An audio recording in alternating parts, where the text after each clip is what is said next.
सोचिए आपका आईफोन आपकी जेब में है, लेकिन कोई ऐप चुपचाप आपका निजी डेटा देख रहा हो या कोई वेबसाइट आपके फोन को क्रैश कर सकती हो।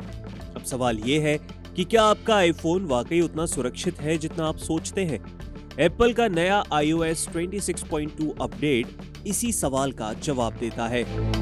एप्पल ने दिसंबर 2025 में iOS 26.2 अपडेट जारी किया है। ये कोई मामूली फीचर अपडेट नहीं है, बल्कि एक बड़ा सिक्योरिटी फिक्स पैकेज है। एप्पल ने खुद माना है कि आईफोन और आईपैड में ऐसी कई कमजोरियां थीं जिनका फायदा उठाकर कोई ऐप आपका डेटा चुरा सकता था, फोन को क्रैश कर सकता था और कुछ मामलों में पूरे सिस्टम पर भी कंट्रोल ले सकता था। यानी खतरा सिर्फ थ्योरी में नहीं, वो असल में था।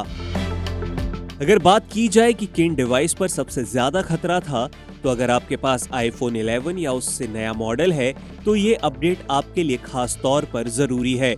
आईपैड्स में भी कई मॉडल इससे प्रभावित थे, जैसे कि आईपैड प्रो 3rd जनरेशन से आगे, आईपैड एयर 3rd जनरेशन से आगे, आईपैड 8वीं जनरेशन से आगे और आईपैड मिनी 5वीं जनरेशन से। यानी कि ज्यादातर एक्टिव एप्पल यूजर इस सूची में शामिल हैं। इस अपडेट में क्या क्या ठीक किया गया है, तो ऐप स्टोर और प्राइवेसी का जो रिस्क है उसे कम किया गया है। सबसे गंभीर खामी ऐप स्टोर से जुड़ी हुई थी। कुछ ऐप्स को मिलने वाली परमिशन में गड़बड़ी की वजह से पेमेंट से जुड़े संवेदनशील टोकन तक पहुंच संभव हो सकती थी। एप्पल ने अब परमिशन सिस्टम को और भी ज्यादा सख्त बना दिया है।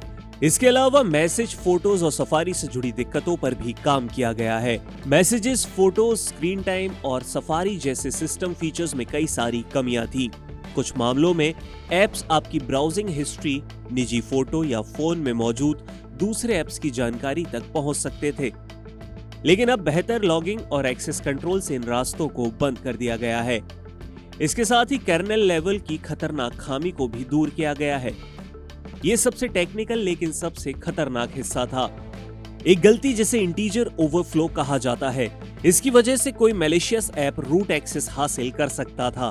iOS 26.2 में एप्पल ने नया 64 बिट टाइम स्टैम्प सिस्टम अपनाकर इस खतरे को खत्म कर दिया है।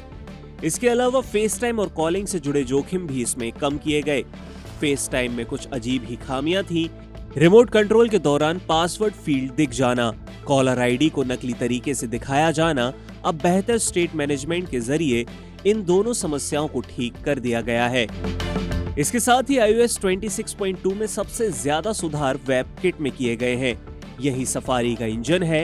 एप्पल ने माना कि कुछ खास वेबसाइट फोन को क्रैश कर सकती थी या खतरनाक कोड चला सकती थी। इतना ही नहीं, इनमें से 2 खामियों का इस्तेमाल पहले टारगेटेड हमलों में हो चुका है। अब इन सभी कमजोरियों को पैच कर दिया गया है। इन सारे अपडेट्स का मतलब साफ है कि अब ज्यादा प्राइवेसी, कम हैकिंग का रिस्क और एक ज्यादा भरोसेमंद आईफोन आपके पास होगा।